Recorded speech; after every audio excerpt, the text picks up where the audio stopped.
বেঈমান কখনো অনুতপ্ত হয় না, স্বার্থপর কখনো কৃতজ্ঞতা স্বীকার করে না, আর সুবিধাবাদী কখনো কারো আপন হতে পারে না। সমাজে এখন সত্য কথা বলাটা যেন অপরাধ হয়ে গেছে। হয় ঝগড়া সৃষ্টি হয়, নয়তো সম্পর্ক নষ্ট হয়। সবকিছুতে কপালের দোষ দিয়ে লাভ নেই। কিছু জায়গায় কিছু সময় মনেরও দোষ দিতে হয়। মানুষ আঘাত না পাওয়া পর্যন্ত বদলাতে পারে না। যে যত বেশি আঘাত পায় সে তত বেশি বদলায়। মানুষের পতন সেই সময় থেকেই শুরু হয়ে যায়, যখন সে আপন মানুষকে হারানোর জন্য পর মানুষের পরামর্শ নেয়। খুব সহজে মনের কথা বলে ফেলা মানুষগুলো আর যাই হোক, অন্যের ক্ষতি চিন্তা কখনোই করতে পারে না। ছোটবেলায় শিখেছি, তুমি কারো ক্ষতি না করলে কেউ তোমার ক্ষতি করবে না।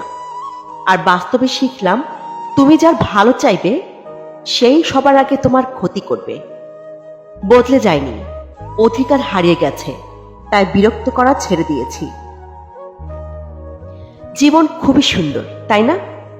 তুমি কিছুই নিয়ে আসোনি, তোমার ভাগ্যে কি আছে কিছুই জানো না।